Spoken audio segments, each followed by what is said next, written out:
नमस्ते दोस्तों, आज की इस खास चर्चा में हम मकर राशि यानी कैप्रिकॉर्न वालों के लिए मई 2026 के राशिफल का बहुत ही गहराई से विश्लेषण करने वाले हैं।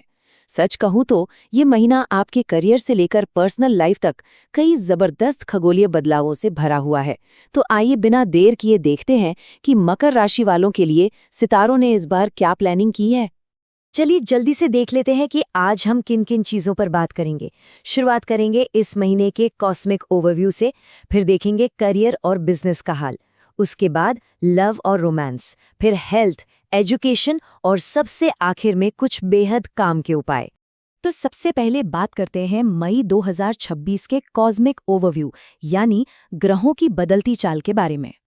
देखिए, इस महीने ग्रहों की चाल एक बहुत ही सटीक टाइमलाइन फॉलो कर रही है और आपको अपने कैलेंडर पर 3 अहम तारीखें मार्क कर लेनी चाहिए। 11 मई को मंगल चौथे भाव में प्रवेश कर रहा है।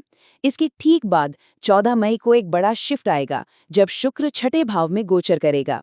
और फिर अगले ही दिन 15 मई को सूर्य और बुध एक साथ 5वें भाव में एंट्री लेंगे। बस ये 3 तारीखें याद रखिएगा, क्योंकि इस पूरे महीने की कहानी इन्हीं पर टिकी है। अब आते हैं आपके करियर और बिजनेस पर। मेहनत और उसका फल दोनों की बात करते हैं। वर्क प्लेस पर ना आपको एक बहुत ही साफ शिफ्ट फील होगा। 14 मई से पहले का टाइम एकदम शानदार है। जब तक शुक्र पंचम भाव में है, आपका काम बहुत क्रिएटिव रहेगा और बॉसेस से खूब तारीफें भी मिलेंगी। लेकिन 14 मई के बाद कहानी थोड़ी बदलती है। जैसे ही शुक्र छठे भाव यानी सेवा और शत्रुओं के भाव में जाएगा, आपका वर्कलोड अचानक से बढ़ जाएगा, नई जिम्मेदारियां मिलेंगी और कंपटीशन भी काफी टफ हो जाएगा। पर घबराने की बिल्कुल जरूरत नहीं है। तीसरे भाव में बैठे मजबूत शनि के कारण आप अपने कॉम्पिटिटर्स को आसानी से पछाड़ देंगे। अगर आप बिजनेस में हैं तो मंगल का मेष राशि में जाना आपके लिए एक तरह से जैकपॉट हो सकता है, खासकर रियल एस्टेट और ऑटोमोबाइल सेक्टर में। जो लोग जमीन या कंस्ट्रक्शन के काम में हैं, उन पर सच में धन की वर्षा हो सकती है। लेकिन हाँ, आर्ट्स और मीडिया वालों को 15 मई के बाद कड़ी टक्कर मिल सकती है।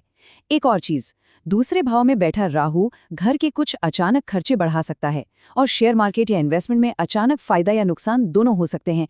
इसलिए पैसों के मामले में थोड़ी एक्स्ट्रा सावधानी तो बनती है। चलिए अब उस टॉपिक पर चलते हैं जिसका सबको इंतजार रहता है, लव, रोमांस और रीयूनियन। रिलेशनशिप्स के नज़रिए से ये महीना सच में कमाल का है। जो लोग सिंगल हैं उनके लिए 15 मई तक का टाइम किसी गोल्डन पीरियड से कम नहीं है। अगर आप किसी को प्रपोज करने की सोच रहे हैं तो चांसेस बहुत हाई हैं कि जवाब हाँ ही होगा। जो लोग लिव इन या कमिटेड रिलेशनशिप में हैं, उनके बीच विश्वास और गहरा होगा। हालांकि अभी शादी का कोई तुरंत योग नहीं बन रहा है। और सबसे इंटरेस्टिंग बात उनके लिए है जो नो कॉन्टैक्ट वाली स्थिति में है। पैचअप के लिए ये टाइम बहुत बढ़िया है। आपको सामने वाले के बिहेवियर में अचानक एक पॉजिटिव चेंज देखने को मिल सकता है। लेकिन यहाँ एक छोटी सी पर बहुत गहरी सलाह है। इस महीने रिश्तों में खुशहाली इस बात पर डिपेंड करेगी कि आप अपनी पर्सनल लाइफ को कितनी अहमियत देते हैं। ऐसे लोगों के साथ वक्त बिताएं जो आपकी कदर करते हों।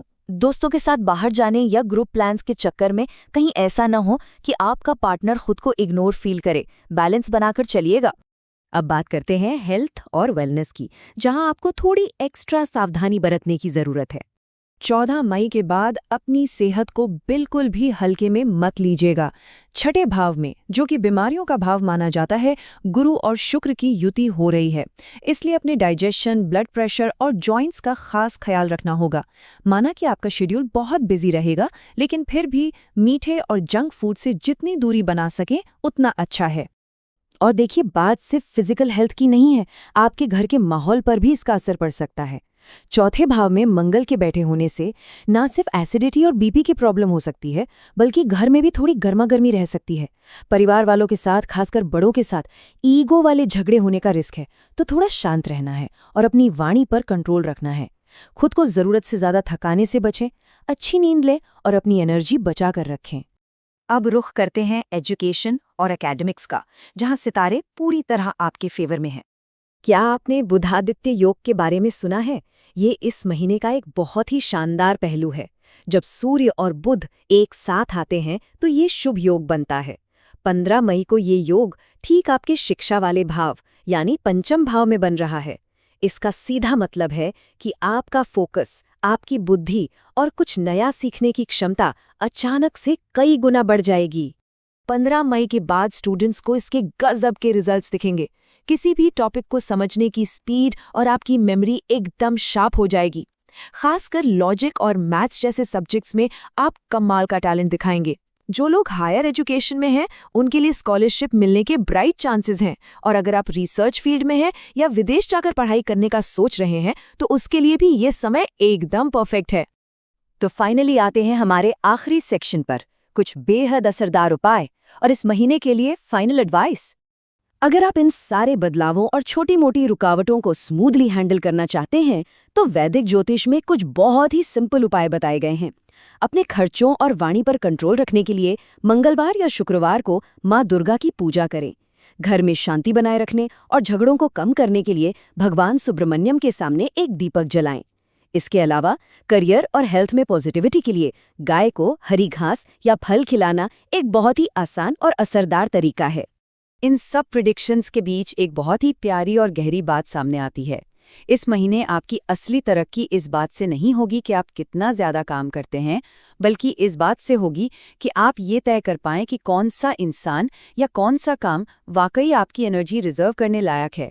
मकर राशि वालों, अपने ऊर्जा को बचाकर सही जगह पर लगाना ही आपका इस महीने का सबसे बड़ा मंत्र होना चाहिए। तो सब कुछ जानने और समझने के बाद अब सबसे बड़ा सवाल ये है कि मकर राशि वाले इस मई 2026 के रोलर कोस्टर को कैसे नेविगेट करेंगे।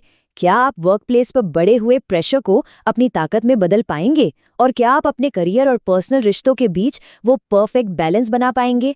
याद रखिए, इन एस्ट्रोलॉजिकल गाइडलाइंस का सही इस्तेमाल करके सही फैसले लेना ही सक्सेस की कुंजी है। आज की इस चर्चा में हमारे साथ जुड़े रहने के लिए आपका बहुत बहुत शुक्रिया। मिलते हैं अगले विश्लेषण में।